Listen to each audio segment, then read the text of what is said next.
that man you were talking about in the car that you were listening, that he had never heard bluegrass, how would you describe bluegrass to him? Maybe as a feeling and as a sight to see. Well, as an authenticity. Yeah. That if I sing to you, to me it's the voice. If you take any singer and they sit here now, if I sing to you with a tremendous vibrato in an opera style, I think that probably sets that. If you just look strictly at a voice and you lined up 10 people here and had each one sing to you, there's probably a very specific genre that they're going to fit into. Yeah. Chris Stapleton played in the bluegrass band, and now he's a male did too. I think. Who's Virgil that? Simpson. I think he played in a bluegrass band before. Oh, I didn't know him, or I don't know him. But Chris Stapleton, his voice. But see, he wasn't your typical bluegrass singer either. So you can go into different genres, but if you're going to describe it to me, I think it's the authenticity of that. And basically, what defines bluegrass to me is the instrumentation, because in bluegrass, as a rule, to me, if you looked at it, let me set out a template for you to say this is the basic template we're going to go with. It has a banjo. It has, your typical instruments. It has an upright bass, mandolin, dobro. So you have your basic instrumentation. That's my basic description to people. It's a template. You can go beyond that. Some groups don't have a banjo, but to me, if you want to do hardcore traditional bluegrass, and the banjo drives the bus, is what my husband always says, and it does. You want to have that up in the mix. One of the greatest aggravations for me in the studio, or it has been in years past, is when I go to record and you work with all these different engineers, and when I play the banjo, they're not probably bluegrass fans or banjo fans, and they turn the banjo down because to them it is offensive.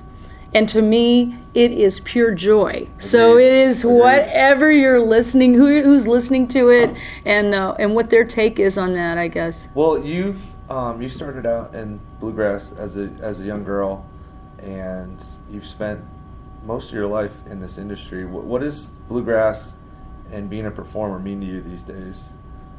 Oh, it's my life. I grew up doing that. It continues to be my life. It's my livelihood. It's what pays the bills. So, but we did a leadership class yesterday at East Tennessee State University, and we're addressing students who are musicians and who aspire to do what we're doing. And that's basically what I told them. You need to love what you do. You have to work. You have to make a living in life. That's just a given.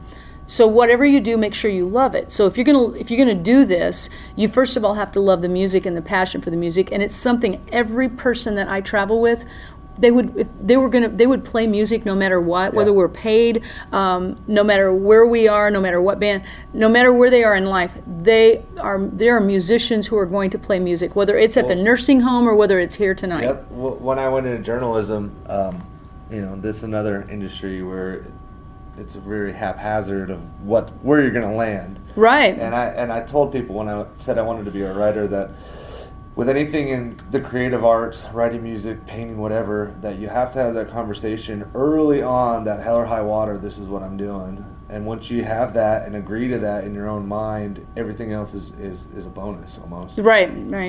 Yeah, you're going to do what you love, and then you have to. Then you basically have to, find that place. Where is your niche, and where can I go, where I can make a living doing this thing that I love, or come to a place and say, because I did a couple of country albums. Yeah. And it's like, okay, that was like my musical college years. I learned all about the business. It's like, okay, now am I going to am I going to continue to pursue this, or it was my greatest disappointment that it was not so much about the music.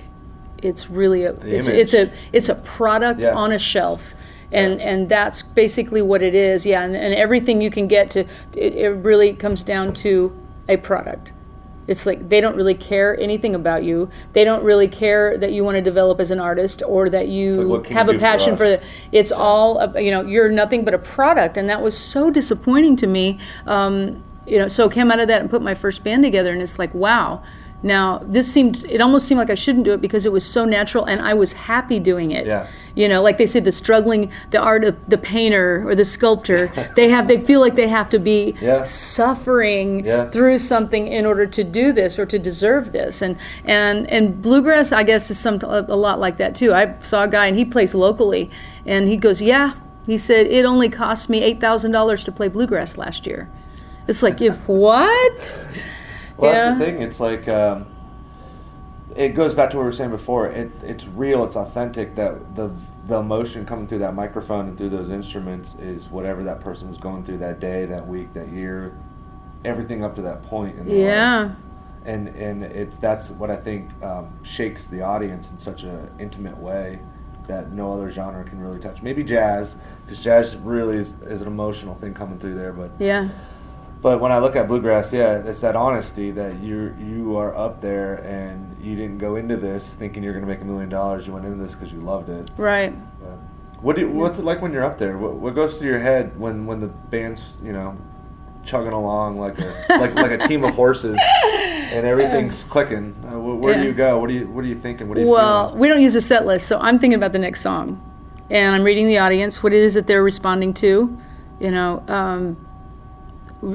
always trying to pace the show. So for me, it's usually it's all about the show, and it's reading that, because it's not like we're not just going, check, that song's done, check, that song's done. Yeah. It's a relay every time. It's like, okay, what can I do that these people want to hear? Something I've seen the last 3 shows, because we kind of, for whatever reason, there's so many songs. My lifetime spans such a library of songs that I find there's no way we can do all of them. And then you get in a constant. The house is open. Okay, how long till our show? 30 minutes. 30 minutes, okay, thank you. Well, my final question is, you've spent your life performing, creating, interacting with people, traveling. What has that taught you about what it means to be a human being? That's everything that's about. The last 3 shows we have done songs that I have found the audience sobbing. Grown men absolutely sobbing. And it's like, I have felt that when I go to an Isaacs concert, I'm in tears most of the time.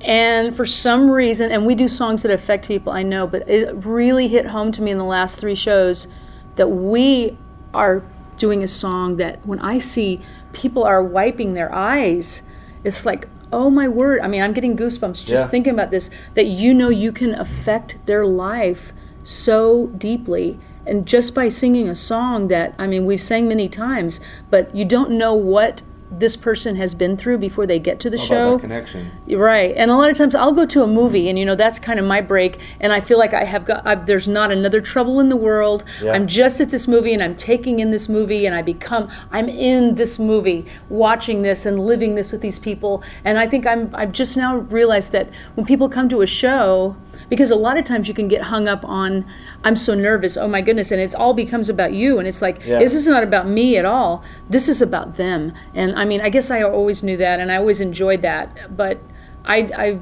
changing the focus into how are they feeling today and who's that person out there and doing a gospel. We did Homecoming.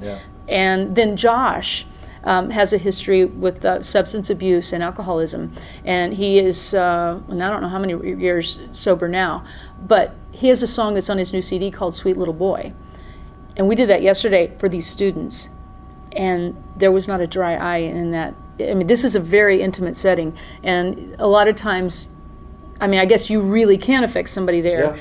So the bigger the place, just to seeing that you're affecting people, what a powerful just message to myself to say, you really want to take this seriously. And I think about that now, it's like, I want to make sure we always do a song that is going to make that connection.